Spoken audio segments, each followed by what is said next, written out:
So we're actually calling it Mobility Month because when we decided to pivot and we went out and we purchased a platform to host a virtual event, we thought, you know what, we didn't just cancel the GWS that was going to be in Washington, D.C. This fall, we also canceled conferences in Tokyo, in Rio, in Delhi, and in Singapore, and in Shanghai, right?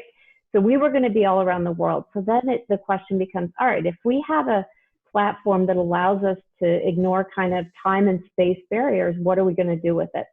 So we decided we would have Mobility Month. And what we've done is we've tried to recreate what we were going to do all fall in a virtual environment. So the very first week, which starts October 28th, it's going to be focused more or less on what we would have done had we met in Washington, right? So it's going to be general global mobility topics.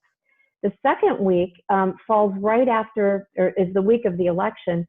So that's when we're going to host our government affairs forums. Normally we would host them before GWS, but we're going to host our forums that week. Hopefully we'll have some idea how the election turns out, and they'll be able to give their insights on, okay, in this new world, what are our policy priorities going to be?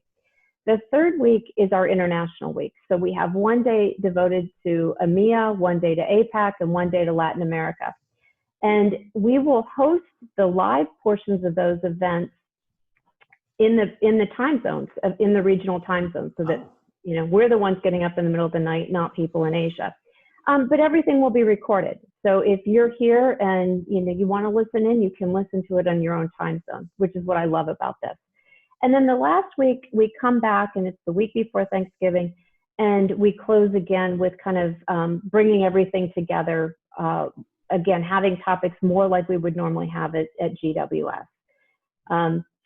This platform that we've got is actually, I'm really excited about it. You'll have like a little avatar, but you'll walk into what looks like a convention center.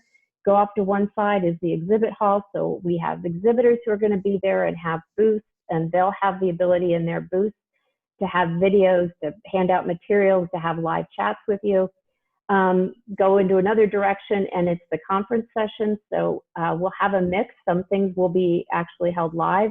Some things will be simulized. So we record it in advance, but it's accompanied by a live chat.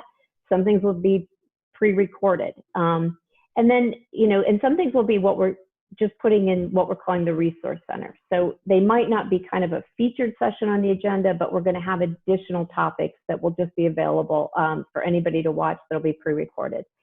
And then finally, in the platform, there's a networking lounge. So there will be times for everybody to go in and just have chats with whoever else happens to be in the networking lounge. There'll be certain times that we say, okay, we're having a chat about a particular topic. And then we're also exploring, I don't know if we're going to do this yet, but we may be able then to also have kind of just some Zoom happy hours. So we have people sign up, break up into groups, and do something fun. I mean, we're trying to do our best to recreate some version of the fun that comes along with our events as well.